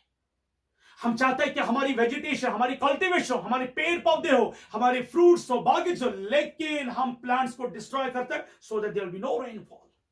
सो हमने खुद ही अपना एनवायरनमेंट डिस्ट्रॉय किया, और इससे क्या हुआ, इंट्रास्पेसिफिक कंपटीशन, और उसके बाद इंटरस्पेसिफिक। आपने जब जंगल काटने शुरू किए, उस जंगल में रहने वाले वाइल्ड एनिमल्स कहां जाएंगे? वो तो आएंगे ना, उनको जंगल नहीं, उनका आपने उनके जंगल को काट दिया, वो तो नीचे ही आ जाएंगे, क्योंकि उनकी आदत है, उनको घर चाहिए। कौन सा घर? उन्हें आपका हॉल नहीं चाहिए, उनका आपका कमरा नहीं चाहिए, उनका कालीन नहीं चाहिए, उन्हें एक ऐसा कमरा चाहिए, उनको एक ऐसी जगह चाहिए जहां पे सिर्फ ग्रास हो, लंबी लंबी ग्रास हो, जहां पे प्लांट्स हो, जहां पे ट्रीज हो। अब आपने क्या किया? आपको पता चला कि हाँ, हमने डिस्ट्रॉय किया एनिमल्स का हैबिटेट, हमने डिस्ट्रॉय किया वाइल्ड एनिमल्स का हैबिटेट, हमने फूड चेन को डिस्ट्रॉय किया, हमने फूड वेब को डिस्ट्रॉय किया, अब हम खुद इसमें जकड़ गए। फिर आपने उनके लिए क्या बनाए? आपने सेंचुरीज बनाए, आपने उनके लिए जू, नेशनल पार्क्स बनाए, लेकिन जो उनका आपने उनका घर उखाड़ दिया, और नेचर कम्स टू, नेचर ने रोल किया। अब नेचर आप लोगों पे अटैक कर, अब नेचर हम पे अटैक कर रहा है। कैसे? In the form of viruses. And Covid क्या है? ये तो उसी की देन है हमें। सो डियर स्टूडेंट्स, यहां competition between two different species है। इंसान और एनिमल्स के बीच में कंपटीशन है। एक एनिमल दूसरे एनिमल के साथ कंपीट कर रहा है। किस लिए? जंग किस लिए? ये वॉर किस लिए? For land, for resource, for food. कहते हैं खाली पेट इंसान को बहुत कुछ समझाता है। जब भूख लगती है तो उस वक्त वो कुछ नहीं देखता है, इस भूख में वो सबको तहस नहस करता है। और कंपटीशन इस रेंज तक पहुंचा कि he starts competing with the environment। अब इसने डायरेक्टली किसके साथ जंग स्टार्ट किया? नेचर के साथ। Competition with environment, competition with environment, यानी कि अब एनवायरमेंट के साथ कंपटीशन है। एनवायरमेंट देखिए,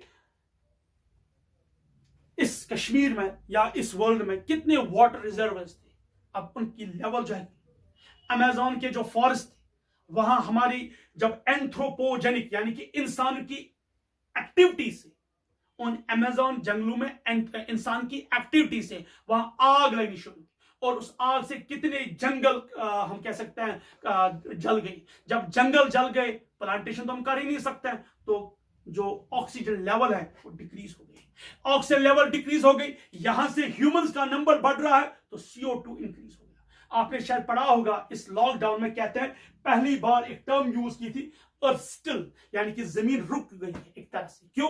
क्योंकि अब जमीन हल्की फील कर रही है। पहली बार जो हम कह सकते हैं अर्थ फील कर रही है स्टेबल। क्यों? क्योंकि सारे लोग, पूरे वर्ल्ड के लोग 3 महीने तक घरों के अंदर बंद थे। एक मामूली, एक स्मॉल टिनी पार्टिकल ने पूरी दुनिया को हिला के रखा। उस पूरी एजुकेशन का उसने खोखला बना दिया। सारे साइंटिस्ट एजुकेशन इस ताक पे लगे when they will get a vaccine, लेकिन वो वैक्सीन नहीं निकाल पाए। और जहां से एक छोटा सा पार्टिकल डिस्ट्रॉय, इसने पूरी वर्ल्ड को बोला आपके टैंक्स, आपके मौलिक हथियार, मिसाइल एक्सेट्रा, ये कुछ नहीं कर सकता। You can't save. अगर आपको बचना है इस पैथोजन से, what you have to wear a mask of cost for ₹200। उतना भी उसका कॉस्ट नहीं, लेकिन हम लोग उसका कॉस्ट तो बढ़ा रहे हैं। एक सैनिटाइजर, वॉशिंग हैंड्स, इन चीज से इंसान बच सकता है। जो आपने बड़े बड़े हम कह सकते हैं वॉर मशीनरी बनाए थे, वो किसी के काम नहीं आए। तो हमने एनवायरनमेंट को डिस्ट्रॉय किया, हमने पूरा एक जंग स्टार्ट किया था एनवायरनमेंट, हमने अपनी अर्थ के साथ डिस्ट्रक्शन स्टार्ट किया था, वॉर स्टार्ट किया था। और आज अर्थ एक स्टिल हो गया, क्योंकि जब पूरे lockdown, no aircraft, no vehicles, no transportation, पहली बार पोल्यूशन डिक्रीज हुआ, पहली बार पोल्यूटेंट्स एयर में कम होने लगे, पहली बार जो माहौल है वो फिजा में वो साफ सुथरा होने लगा। The reason behind that is क्योंकि सारे ये ग्रीडी ह्यूमंस, स्पेशली वी, हम लॉक किया गया घरों के अंदर, क्योंकि हमें पता चला हम इतने कमजोर है कि बाहर है तो कोरोना है। Animals are freely roaming here. किसी ने अच्छा लिखा था लास्ट की सोशल साइट पे कि एनिमल्स आर फ्रीली रोमिंग, चाहे वो जंगल की बात हो, चाहे वो सिटीज की बात हो, एक एनिमल, एक ऑर्गेनिज्म फ्रीली घूम रहा है। लेकिन जो नहीं घूम सकता वो कौन है? एक इंसान, उसे लॉक करके रखा गया। तो कंपटीशन किसके साथ? एनवायरनमेंट के साथ। जब हमने एनवायरनमेंट के साथ कंपटीशन स्टार्ट किया, तो एनवायरनमेंट उसके बाद हमें क्या दिया? अभी मैंने बोला drought, no rainfall, volcanoes, earthquakes, etc. Is it clear? अब बेटा नोट कीजिए, इसके बाद हम एक और पॉइंट पढ़ेंगे, तब तक मैं I will have a sip of water. Now अब हम फोर्थ पोस्टुलेट पढ़ेंगे, that's appearance of variation. Appearance of variation, appearance of variation, ये यूनिक पोस्टुलेट है डार्विनिज्म थ्योरी का. डार्विन की थ्योरी का एक यूनिक पोस्टुलेट है अपीयरेंस ऑफ वेरिएशंस. देखिए मैंने भी आपको बोला, जब स्ट्रगल हो रही है, जिंदा रहने के लिए स्ट्रगल्स हो रही है, तो इससे क्या हो गई, एक लिविंग ऑर्गेनिज्म के अंदर वेरिएशन स्टार्ट होने लगी, चेंज स्टार्ट होने, चाहे वो चेंज स्मॉल हो. I will write it here. Darwin कहता है वो वेरिएशंस स्मॉल होंगे, स्मॉल मेजर वेरिएशन, यानी कि बड़े वेरिएशन बहुत कम होंगे, और मैक्सिमम स्मॉल डायरेक्शनल वेरिएशंस. देखिए डार्विन ने दो वेरिएशंस का जिक्र किया. उसने कहा कि जो बड़े वेरिएशंस है वो बिल्कुल कम है, स्मॉल बट मेजर. बड़े वेरिएशंस बहुत कम है लेकिन छोटे वेरिएशन बहुत ज्यादा है. तो उसने कहा कि ये जो स्मॉल मेजर वेरिएशन, इस पे उसने क्रॉस क्या बोला कि इनसे तो कुछ नहीं होगा, लेकिन जो मैक्सिमम और स्मॉल डायरेक्शनल वेरिएशन है, इसने इनको फर्दर क्लासिफाई किया दो में. एक है यूजफुल वेरिएशन. यूजफुल वेरिएशन यानी कि वो वेरिएशन जो फायदेमंद है, यूजफुल है. वो चेंज जो इंसान के लिए या एक लिविंग ऑर्गेनिज्म के लिए क्या होगी, यूजफुल. और वो वेरिएशन जो हार्मफुल है, हार्मफुल वेरिएशन. सपोज किसी के अंदर कोई चेंज आ गई लेकिन वो चेंज उसके लिए ठीक नहीं है, वो उसके लिए हार्मफुल है. उससे सपोज कोई जेनेटिक डिसऑर्डर होता है तो हम कह सकते हैं कि देयर इज अ वेरिएशन. तो जब वो जेनेटिक वेरिएशन आती है वो इसके लिए हार्मफुल होती है, तो इससे एक इंसान की डेथ होती है, we can say harmful variation. तो डार्विन ने इसको भी कहा कि क्रॉस किया. लेकिन डार्विन ने यहां पे बात की किसकी, यूजफुल वेरिएशन की. डार्विन कहता है कि जो ह्यूमन जिस ह्यूमन में वेरिएशन आ गई और वो वेरिएशन उसके लिए क्या थी, यूजफुल, तो उस यूजफुल वेरिएशन की वजह से वो अपने आप को अडॉप्ट करता है. And hence shows adoptive variation. Simply कहते हैं अडॉप्टेशन. देखिए हमारे पास एक फ्रॉग है, फ्रॉग पॉइकिलोथर्मिक है, हमसे कहते हैं कोल्ड ब्लड एनिमल. जब समर में बहुत ज्यादा टेम्परेचर राइज होता है, फ्रॉग मजबूरन जाती है किस चीज के लिए, समर स्लीप के लिए, एस्टिवेशन के लिए. अगर वो एस्टिवेशन के लिए नहीं जाएगी, व्हाट विल हैपन, उसके बॉडी का टेम्परेचर चेंज हो जाएगा, शायद उससे उसकी डेथ हो सकती है.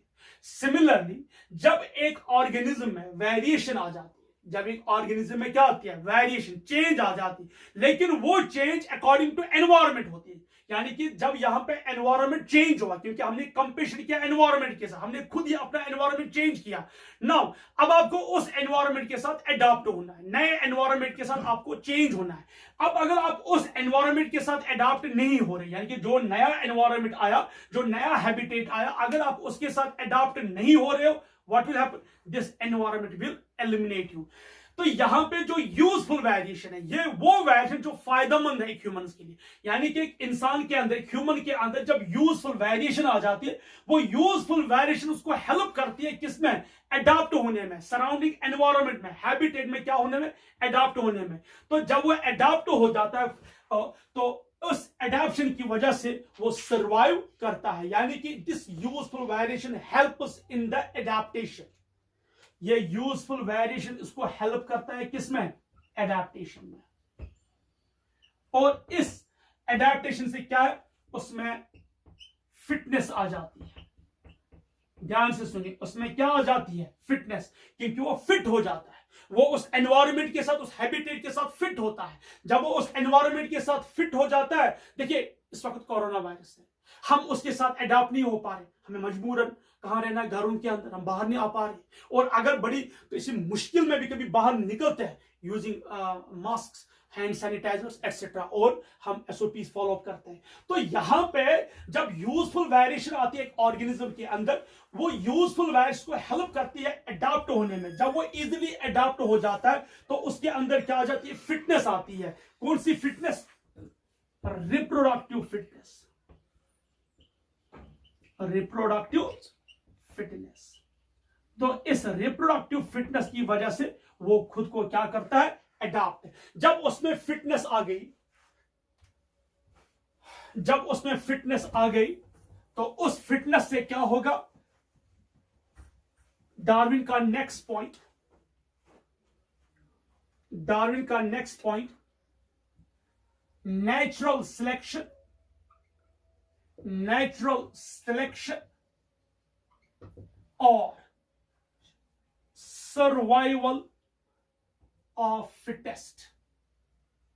देखो बच्चों, यहां पे एक पॉइंट याद रखना प्लीज। नेचुरल सिलेक्शन दिया था डार्विन ने।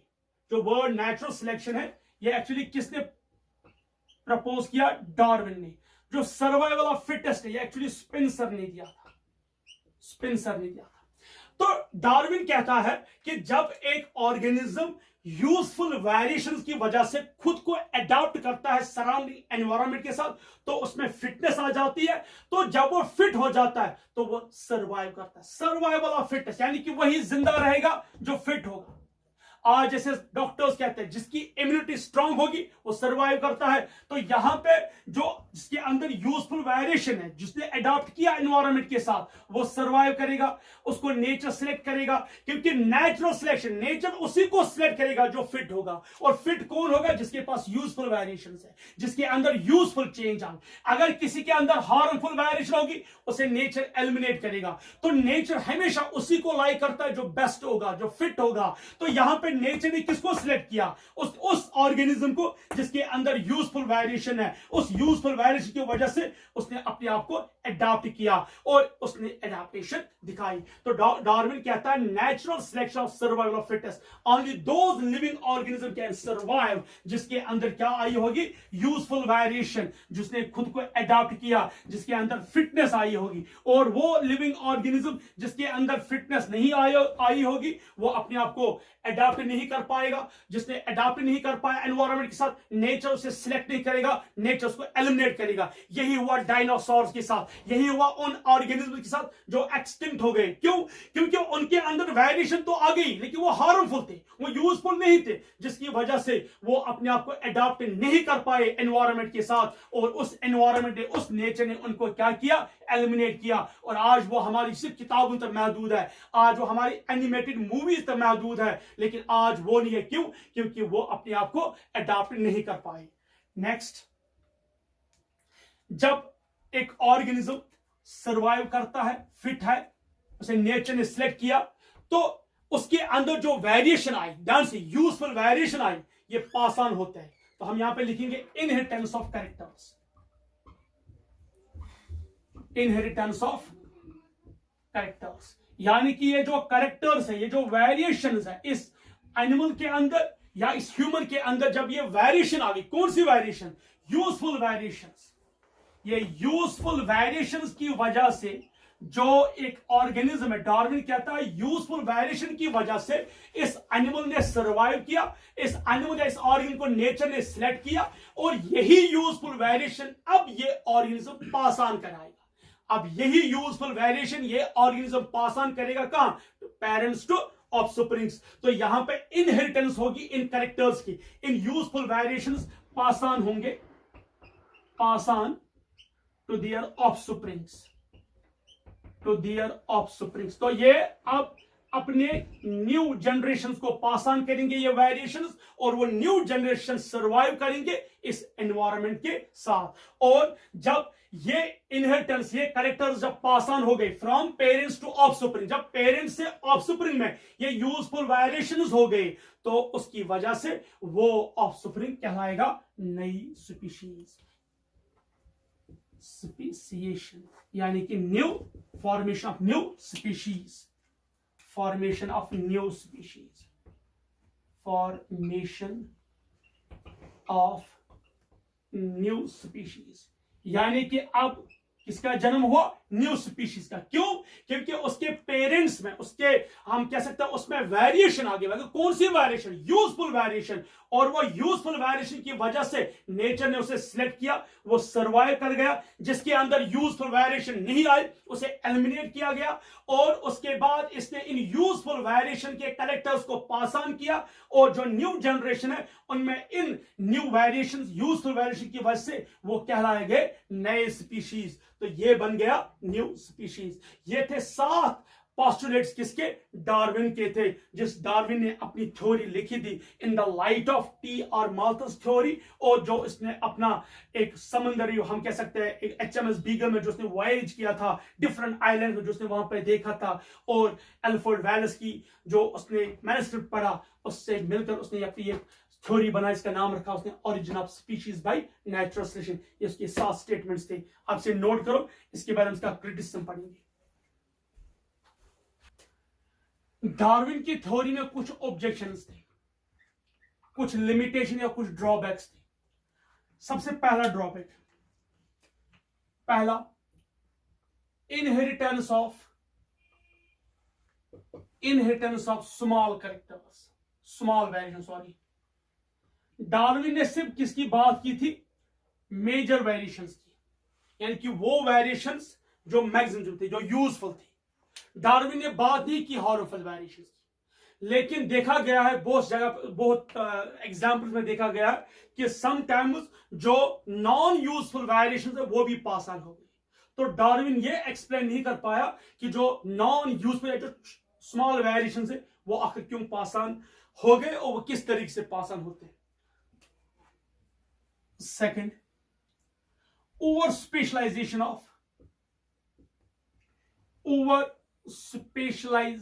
Of some organs. देखिए, कुछ ऑर्गन्स ज्यादा ओवर, हम कह सकते हैं ज्यादा एक्सप्रेस हो जाते हैं। जैसे फॉर एग्जाम्पल बात करेंगे एलिफेंट में टस्क्स ऑफ एलिफेंट, या इसी तरह अगर हम देखेंगे डियर में एंटीलर्स, वो उनके लिए मतलब उनके लिए बहुत टाइम पे उनके लिए मुश्किलात का बाइस है। वो चाहते नहीं कि वो ऑर्गन्स है। जैसे फॉर अगर डियर की बात करेंगे, बहुत जगह टाइम पे डियर जो है वो किसी जाल में फंस जाता है या किसी बुश में फंस जाता है बिकॉज ऑफ दीज एंटीलर्स। लेकिन वो एंटीलर्स फिर भी उसके पास है। आखिर अगर वो ऑर्गन्स उनके लिए यूजफुल नहीं है, जैसे टस्कस ऑफ एलिफेंट, वो टस्कस ऑफ एलिफेंट के लिए बड़े नुकसान, हम कहते हैं मुश्किलात का बाइस पैदा करते हैं, वो इनके लिए प्रॉब्लम्स क्रिएट करते हैं। लेकिन उसके बावजूद भी वो ऑर्गन्स उन एनिमल्स में है, चाहे वो एलिफेंट हो चाहे वो डियर हो। तो आखिर अकॉर्डिंग टू डार्विन कि अगर कोई ऑर्गन उस एनिमल के लिए प्रॉब्लम क्रिएट, तो वो स्टिल क्यों उसके पास है, तो ये वो समझा नहीं पाया। थर्ड है वेस्टिजियल ऑर्गन्स। वेस्टिजियल ऑर्गन्स, देखिए वेस्टिजियल ऑर्गन्स का कोई रोल नहीं है, they don't have any function, but still they are present. When any organ which is vestigial, कोई ऑर्गन जो पास्ट में फंक्शन रहा होगा लेकिन वो स्टिल एक ऑर्गेनिज्म में मॉडर्न एरा में भी है, आखिर वो क्यों है? जब उसका कोई फंक्शन ही नहीं है तो फिर वो क्यों है? ये डार्विन ने एक्सप्लेन कर पाया। Next, discontinuous variation. Discontinuous variation,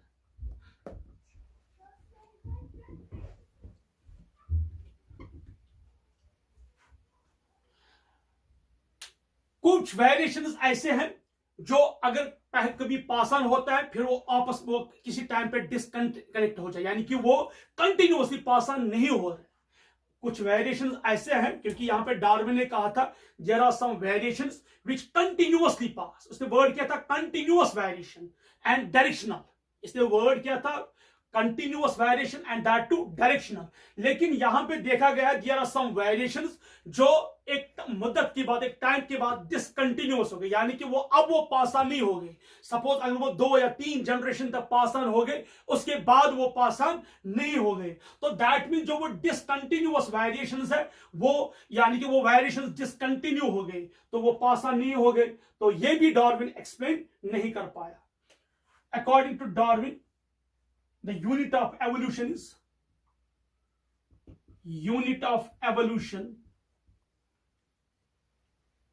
क्या है? स्पीसिएशन। लेकिन खुद ये स्पीसिएशन कैसे होती है वो ये एक्सप्लेन नहीं कर पाया। उसने कहा यूनिट ऑफ एवोल्यूशन स्पीशीज, तो ये कैसे होता है वो उसने समझा पाया। डार्विन ने कहा था सर्वाइवल ऑफ फिटेस्ट, उसने वर्ड यूज किया था सर्वाइवल ऑफ फिटेस्ट, लेकिन फिटेस्ट कैसे आ जाती है, अराइवल ऑफ फिटेस्ट कैसे होती है वो ये नहीं समझा पाया। सर्वाइवल ऑफ फिटेस्ट तो ठीक है, लेकिन अराइवल ऑफ फिटेस्ट कैसे होती है वो ये नहीं समझा पाया। तो उसकी थ्योरी में भी कुछ ऑब्जेक्शंस थे, लेकिन हाँ देयर वर सम एविडेंसेस जो उसकी थ्योरी को सपोर्ट कर रहे हैं। जैसे उसने पॉइंट यूज किया था overproduction, yes that's true, there are so many living organisms which reproduce at an enormous rate, तो ये उसका उसके फेवर में है। सेकंड उसने कहा limited space, definitely there is a limited space, जो स्पेस अवेलेबल है वो लिमिटेड है, तो ये तो सही बात है। उसने वर्ड यूज किया very struggle for existence, definitely every animal has a tendency to, every animal has to face the struggle, उसे जिंदा रहने के लिए जद्दोजहद करनी है, चाहे वो एनवायरनमेंट के साथ हो, सेम स्पीशीज के साथ हो, या एनवायरनमेंट के साथ हो, या अपोजिट स्पीशीज के साथ हो। तो कुछ चीजें थी जो डार्विन के थ्योरी को सपोर्ट कर रही थी। This was all about the Darwinism. Students, अब हम एक थर्ड छोटी सी थ्योरी पढ़ेंगे, इसका नाम है म्यूटेशन थ्योरी। म्यूटेशन थ्योरी, इस थ्योरी को देने वाला था ह्यूगो डी व्राइज। ये वही है जिसने मेंडेलियन वर्ग को रीडिस्कवर किया था इन 1901। ह्यूगो डी व्राइज, और इसी बंदे ने डार्विनिज्म पे क्रिटिसिज्म किया था, कुछ पॉइंट्स पे इसने ऑब्जेक्शन उठाया था। इसने कहा था, डार्विन ने कहा था कंटिन्यूअस वेरिएशन, इसने कहा कि वेरिएशन कंटिन्यूअस नहीं है, वेरिएशन सडन है, कभी भी कोई वेरिएशन अचानक आ सकती है। डार्विन कहता है कि वेरिएशन एक्चुअली कंटिन्यूअस है, जो स्लोली पास ऑन होते हैं, लेकिन इसने कहा कि वेरिएशन जो है एक्चुअली सडन है। इसने उन सडन वेरिएशंस का नाम दिया था म्यूटेशन। इसने उनका नाम क्या दिया, म्यूटेशन। जो म्यूटेशन थ्योरी है इसको देने वाला था ह्यूगो डी व्राइज, जिसने मेंडेलियन वर्ग को रीडिस्कवर किया। इसने कहा कि एक्चुअली जो वेरिएशंस है वो सडन है, और उन सडन वेरिएशंस का उसने नाम रखा था म्यूटेशन। उसने कहा कि जो डार्विन कहता है कंटिन्यूअस वेरिएशन, वेरिएशन कंटिन्यूअस नहीं है, वेरिएशन आर सडन। और इसने इवनिंग प्राइमोज एक प्लांट है, इस पे इसने काम किया, जिसका बॉटनिकल नेम है इनोथिरा लेमार्कियाना। इनोथिरा लेमार्कियाना, यह एक प्लांट है इवनिंग प्राइमोज और इनोथिरा लेमार्कियाना, जिस पे काम किया किसने, ह्यूगो डी व्राइज ने। इसने क्या कहा, इसने इवनिंग प्राइमोज के प्लांट्स को सेल्फ पॉलिनेट किया। सेल्फ पॉलिनेट यानी कि इसने इवनिंग प्राइमोज के कुछ प्लांट्स लिए, सपोज कुछ पेरेंट्स लिए P1 इंटू P2, यानी कि दो पेरेंट्स ने इनको सेल्फ पॉलिनेट किया, P1 into P1 sorry self pollinate किया, तो वहां F1 जनरेशन आ गई। F1 जनरेशन, ध्यान से सुनिए बेटा प्लीज, F1 जनरेशन में जो मैक्सिमम प्लांट्स थे, मैक्सिमम प्लांट्स वो थे जो क्लोज रिजेंबल थे, या हम कह सकते बिल्कुल पेरेंटल थे, क्लोजली रिजेंबल विद पेरेंट्स, यानी कि जो मैक्सिमम प्लांट थे वो किससे रिजेंबल होते थे, पेरेंट्स से, यानी कि वो ज्यादा, हम ये नहीं कह सकते हैं कि 100% वो रिजेंबल थे बाय 1 और 2% डिफरेंस से, लेकिन वो ज्यादातर किनसे रिजेंबल होते थे, पेरेंट्स से। और मिनिमम या फ्यू जो मिनिमम थे वो डिफरेंट थे किनसे, पेरेंट्स से, ये were different from parents, please understand it. Hugo de Vries Oenothera lamarckiana से बोलते इवनिंग प्राइमोज, उनके प्लांट्स को सेल्फ पॉलिनेट करवाता है। सेल्फ पॉलिनेशन के बाद वहां दो तरह के ऑफस्प्रिंग्स बनते हैं, F1 में दो तरह के प्रोजेनी बनते हैं। मैक्सिमम सपोज हम कहेंगे 90% प्लांट्स F1 में वो प्रोड्यूस होते हैं जो पेरेंट्स से मिलते हैं, और 10% वो प्लांट्स प्रोड्यूस होते हैं जो पेरेंट्स से टोटली एंटायरली क्या है, डिफरेंट। इसके बाद इसने क्या किया, इसने जो ये मिनिमम, या ध्यान से, जो ये मिनिमम डिफरेंट प्लांट्स है इनको सेल्फ पॉलिनेट करवाया। ठीक है, इसने क्या करवाया, इनको सेल्फ पॉलिनेट। किनको, जो F1 में डिफरेंट थे, यानी कि F1 में जो प्लांट्स प्रोड्यूस हुए which are different from the parents, इनको क्या करवाया, इनको सेल्फ पॉलिनेट करवाया। तो क्या देखा, वहां पे जो मैक्सिमम थे, वहां पे जो मैक्सिमम थे यानी कि 90% किससे रिजेंबल होते हैं, पेरेंट्स से। मैक्सिमम रिजेंबल विद पेरेंट्स, और यहां पे 10% क्या है, मिनिमम, जो किससे मिलते हैं, जो डिफरेंट थे from parents, different from parents. Understand this term, is a very important. यानी कि ह्यूगो डे व्राइज ने इवनिंग प्राइमोस लिया, तो इवनिंग प्राइमोस के उसने दो प्लांट्स को सेल्फ पॉलिनेट करवाया। ठीक है, कराया सेल्फ पॉलिनेट। वहां F1 में प्लांट्स प्रोड्यूस हुए, F1 में प्रोजेनी प्रोड्यूस हुई। जो F1 की प्रोजेनी है उसमें 90% किससे मिलते हैं, पेरेंट्स से, और 10% पेरेंट्स से डिफरेंट है। 10% पेरेंट्स से क्या है, ये पेरेंट्स से, यानी कि जो मैं रेड लाइन में दिखाता हूं, ये वाला, ये पेरेंट्स से रिजनेबल होता है, और जो ब्लैक में है ये किससे मिलता है, ये पेरेंट्स से डिफरेंट है। अब इसने क्या किया, F2 में क्या किया, इसने F2 में क्या किया, इसने जो ये डिफरेंट प्लांट्स थे, मिनिमम जो ये डिफरेंट थे फ्रॉम पेरेंट्स, इनको सेल्फ पॉलिनेट किया। जब इस इनको सेल्फ पॉलिनेट किया, 90% किससे रिजेंबल होते हैं, ये जिसको मैंने ब्लू कलर में दिखाया, 90% किससे रिजेंबल होते हैं, पेरेंट्स से, और जो 10% है वो क्या थे, डिफरेंट। ये जो 10% है ये क्या थे, डिफरेंट। डिफरेंट किन से, फ्रॉम पेरेंट्स। इसी तरह इसने F3 लिया, इस तरह F4, हर जनरेशन में इसने देखा, जब जब ये प्लांट्स को सेल्फ पॉलिनेट करवाता गया, तो in every generation minimum plants were produced जो पेरेंट्स से डिफरेंट थे।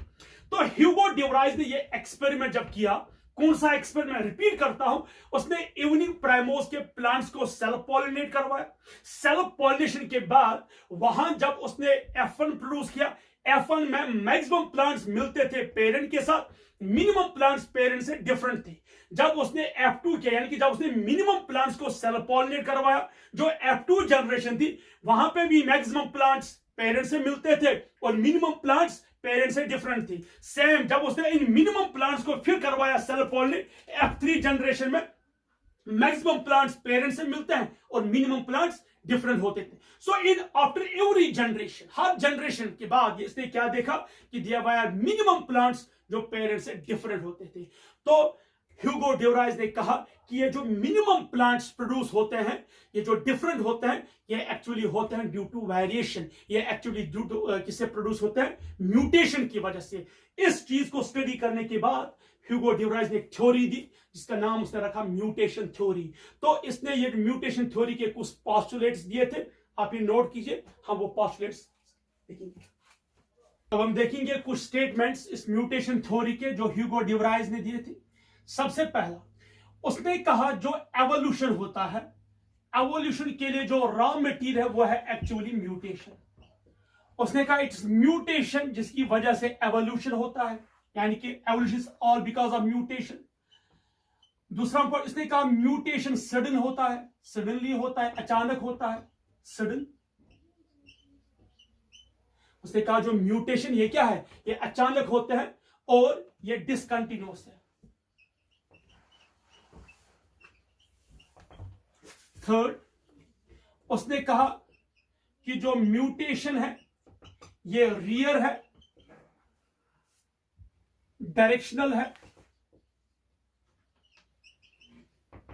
रियर और क्या है, डायरेक्शनलेस, सॉरी डायरेक्शनलेस।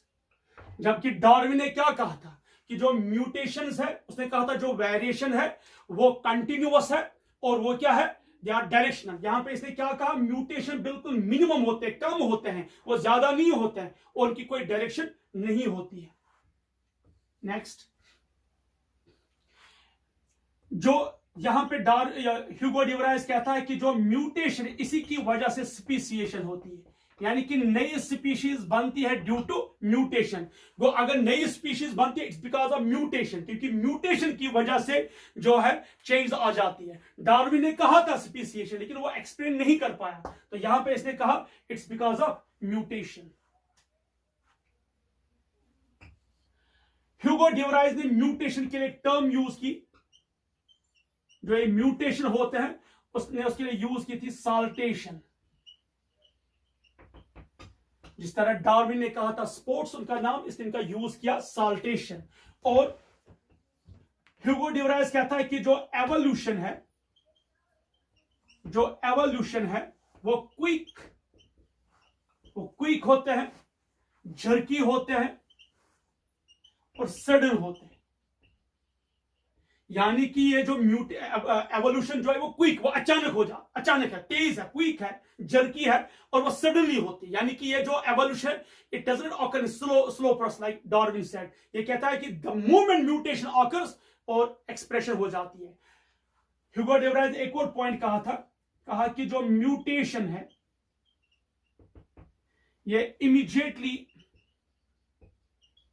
एक्सप्रेस हो जाता है। यानी कि द मोमेंट म्यूटेशन आ गई बॉडी में तो इट स्टार्ट्स एक्सप्रेसिंग। यानी कि जो एक्सप्रेशन है वो इमीडिएटली स्टार्ट होता है, किससे? म्यूटेशन की वजह से। यानी कि जब एक लिविंग ऑर्गेनिज्म में म्यूटेशन हो जाती है इमीडिएटली उसके अंदर वो एक्सप्रेस होता है। तो दीज वर सम स्टेटमेंट्स जो किसने दिया था? ह्यूगो ड्यूराइज ने। ह्यूगो ड्यूराइज ने कहा the raw material for evolution is mutation. उसने कहा म्यूटेशन सडन है और ये डिसकंटिन्यूअस है, ये रियर है, डायरेक्शनलेस है, म्यूटेशन से स्पेसिएशन होती है। और उसने एवोल्यूशन की वजह से जो यानी कि म्यूटेशन की वजह से जो एवोल्यूशन होती है उसने उस म्यूटेशन के टर्म यूज की थी साल्टेशन अगेंस्ट द स्पोर्ट्स जो डार्विन ने यूज किया था। इसने कहा एवोल्यूशन क्विक, जर्की और सडन है और इसने कहा कि म्यूटेशन इमीडिएटली एक्सप्रेस हो जाता है। आप ये नोट कीजिए। इसके बाद हम लास्ट चीज देखेंगे, what are the evidences which favors the mutation theory. Now evidences, वो evidences जो फेवर करते हैं म्यूटेशन थ्योरी को। देखिए सबसे पहला एविडेंस यह है कि जो म्यूटेशन है ये सोर्स है, यानी कि mutation is actually source of all variations. So mutation is source of all variations, is source of all variations. यानी कि जितने भी वेरिएशंस है उन सबका सोर्स क्या है? म्यूटेशन। हेंस ये म्यूटेशन क्या बनाता है? It forms the fountainhead of evolution. It forms the fountainhead of evolution. Second, mutation explains progressive and retrogressive variations. Mutation explains progressive and retrogressive, ठीक है, यानी कि progressive metamorphosis, retrogressive metamorphosis. Third, जो vestigial organs है, vestigial organs और जो super specialised organs है, super specialised organs like tusks of elephant, like tusks of elephant या antlers of deer, they were explained by the mutation। और plants में mutation common है, plants में mutation ज्यादा देखेगी जैसे पॉलीप्लाइडी। और हाँ एक और चीज देखिए, कुछ लिविंग ऑर्गेनिज्म जैसे कुछ स्पीशीज में म्यूटेशन हो गई, तो अगर कुछ स्पीशीज में म्यूटेशन है, अगर उसी जगह पे कोई और स्पीशीज देखेंगे उनमें वो म्यूटेशन नहीं है, इससे इजीली डिफरेंशिएशन हो सकता है दो ऑर्गेनिज्म में या दो स्पीशीज में या दो लिविंग ऑर्गेनिज्म में। एक और चीज है, एक शीप स्पीशीज है एनकॉर्न शीप या हेयरलेस कैट, तो या जो एनकॉर्न शीप है या हेयरलेस कैट्स है, ये इवॉल्व हुआ है, ये इनकी पैदाइश हुई है बिकॉज ऑफ म्यूटेशन। इनकी हम कह सकते हैं एवोल्यूशन या इनकी स्पेसिएशन हुई है किसकी वजह से? म्यूटेशन की वजह से। यानी कि जो एनकॉर्न शीप या हेयरलेस कैट पैदा हुआ है या इवॉल्व हुआ है, that's all because of mutation, that's all because of mutation. ये स्टूडेंट्स, ह्यूगो ड्यूराइज की जो म्यूटेशन थ्योरी है उसमें भी कुछ हम कह सकते हैं ऑब्जेक्शंस थे, उसमें भी कुछ ऑब्जेक्शंस थे। ध्यान से सुनिए। पहला ऑब्जेक्शन क्या था?